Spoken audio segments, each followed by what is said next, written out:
충청권 시민사회단체가 행정수도 완성을 위해 힘을 모으기로 했습니다. 충청북도는 전국 시도와 연대를 추진하기로 했습니다. 시내버스가 불법 좌회전을 하다 경차와 충돌했습니다. 경차 운전자인 20대 여성은 현재 뇌사 상태에 빠졌습니다. 성추행 의혹이 불거진 충북개발공사에서 보복 인사 논란까지 제기됐습니다. 도의회가 진상 파악에 나서겠다고 밝혔습니다. 청주 내수와 오창, 충주의 수소 충전소가 문을 열었지만 보급 속도는 여전히 지지부진합니다. 올해 수소차 신청 현황에서도 그대로 드러나고 있습니다. 여러분 안녕하십니까? CJB 8시 뉴스 시작합니다. 10년 전 세종시 원안 사수를 위해 뭉쳤던 충청권 시민사회단체가 행정수도 완성을 위해 다시 한번 힘을 모으기로 했습니다. 충청북도는 전국 시도와 행정수도 완성을 위한 연대를 추진하기로 했습니다. 구준회 기자입니다. 국가균형 발전과 지방분권을 위한 충청권 공동대책위원회는 지방민 모두가 정파와 이념을 초월해 행정수도 완성을 지지하고 협력해야 한다고 주장했습니다.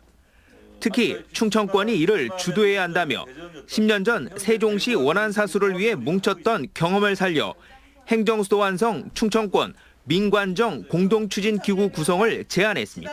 충청권의 구성원들은 강력한 의지와 성숙한 자세로 전인해 가야 한다.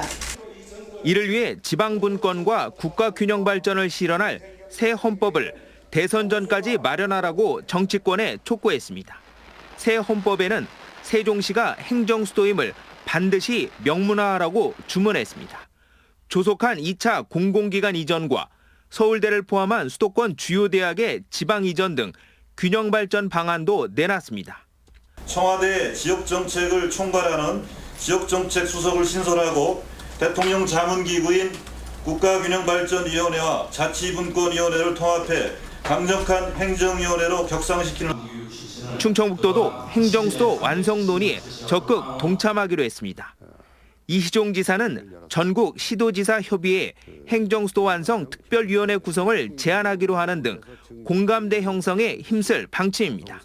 건강한 서울, 건강한 지방, 건강한 대한민국을 만드는 유일한 길이다. 이런 가운데 민주당 행정수도 완성 추진 TF는 구체적인 실현 방안을 논의하는 한편 조만간 지역순회 간담회를 열어 여론전에 나설 계획입니다. CJB 뉴스 구준혜입니다. 시내버스가 무리하게 좌회전을 하다 경차와 충돌해 20대 여성 운전자가 뇌사 상태에 빠졌습니다. 사고 당시의 상황이 CCTV에 고스란히 담겼습니다. 박원 기자가 취재했습니다. 삼거리에서 직진하던 경차가 반대 차선에서 좌회전을 시도하던 버스와 충돌합니다. 사고 당시 경차는 초록불이 켜진 상태에서 정상 주행 중이었습니다. 보시는 것처럼 버스가 진입한 2차선은 좌회전이 불가능한 직진 차선인데 불법 좌회전을 하다 사고가 난 겁니다. 이 사고로 경차 운전자 25살 A씨는 현재 뇌사 상태에 빠져 있습니다. 기계에 힘을 빌려가지고 숨을 쉬고 있는 상태고요. 병원에서 계속 장기 기부 기증하라고. 해당 교차로는 비보호 좌회전 구간으로 평소에도 상습 정체 현상이 빚어지는 곳입니다. 버스 운전기사는 경찰 조사에서 배차 시간을 맞추기 위해 빨리 가려다 전방을 주시하지 못했다고 진술한 것으로 전해졌습니다. 버스 기사가 안전운전 의무 위반을 한 것으로 드러나서 입건 조사 중에 있습니다. 시내버스 교통사고는 해마다 전국에서 5천 건씩 발생하고 있습니다. CJB 뉴스 박원입니다. 성추행 의혹이 불거진 충북개발공사에서 이번에는 보복 인사 논란이 제기됐습니다. 충북도 의회도 충북개발공사에 대한 진상 파악에 직접 나설 것으로 보입니다. 이태현 기자입니다.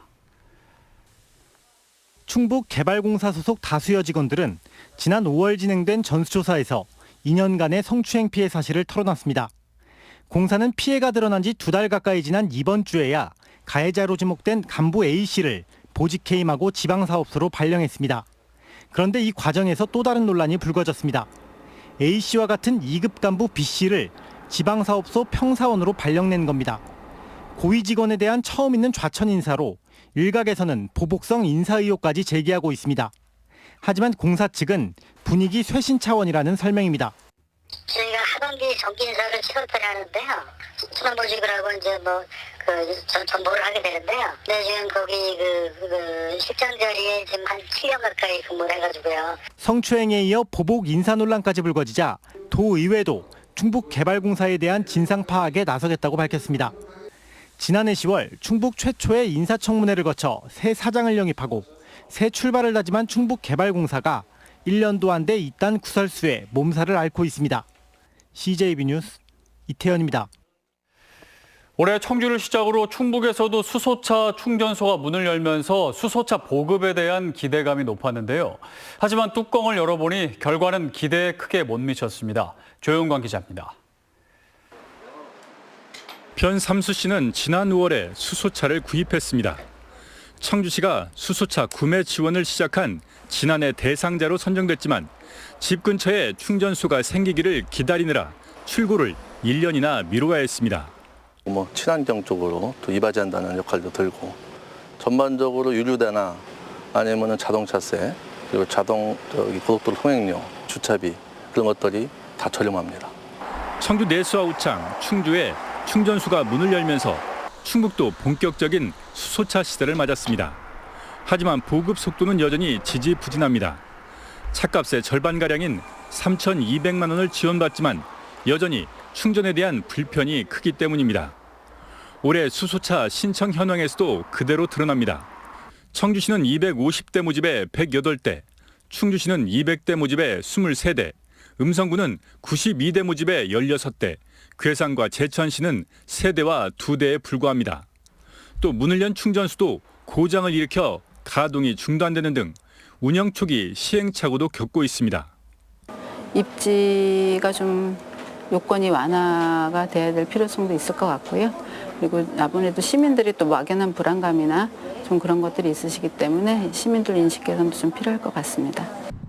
충청북도는 수소차 보급에 속도를 내기 위해 도내 모든 시군에 충전소를 설치하는 시점을 오는 2022년으로 1년 앞당기기로 했습니다. CJB 뉴스 조윤광입니다. 지난달 안산의 한 유치원에서 햄버거병으로 불리는 대규모 식중독 사태가 벌어지면서 급식 안전에 비상이 걸렸습니다.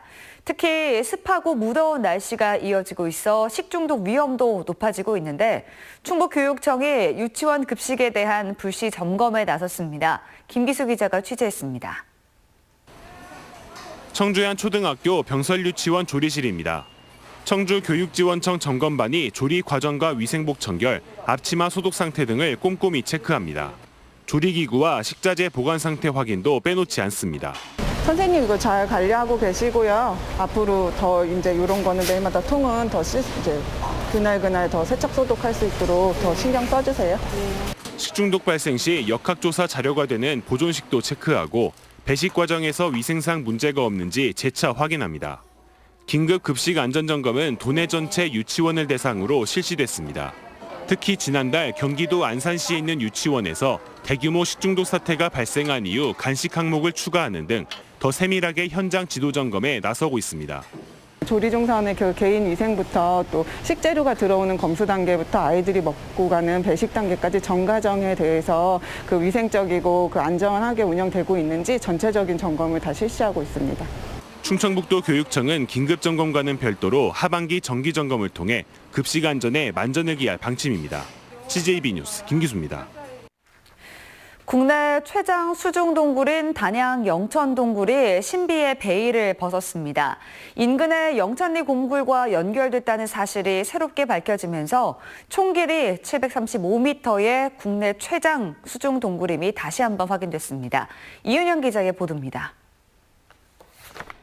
해발 220m의 단양 영천동굴. 수중 탐사단이 칠흑 같은 어둠을 뚫고 수중 동굴로 들어섭니다.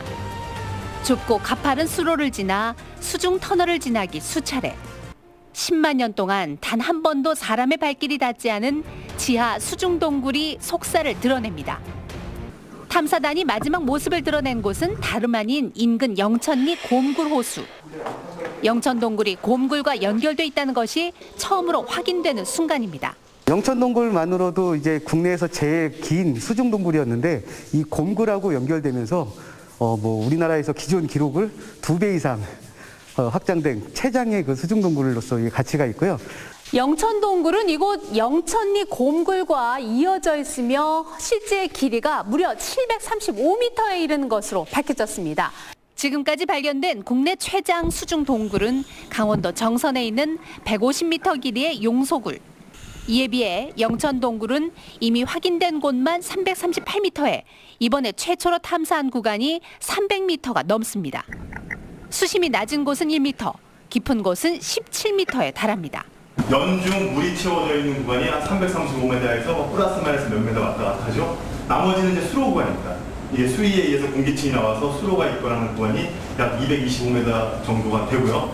종유석과 종유관, 석순 등 다양한 동굴 생성물과 이끼, 장수, 노벌레 등 40여 종의 동굴 생물이 서식하는 것으로 확인됐습니다.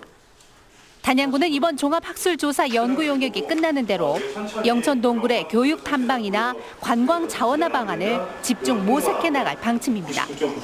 CJB 뉴스 이윤영입니다. 대한약사회 충북지부는 코로나19 극복을 위해 써달라며 대한적십자사 충북지사에 성금 2천만 원을 전달했습니다.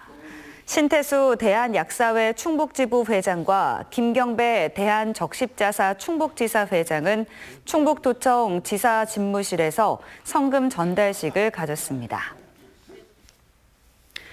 충북에서 접수된 수돗물 유충 신고 모두 수돗물과 관련이 없는 것으로 나타났습니다. 충북에서는 지난 10일부터 청주 10건, 진천 2건, 충주, 증평, 단양 각각 1건 등 모두 15건의 수돗물 유충 신고가 접수됐습니다.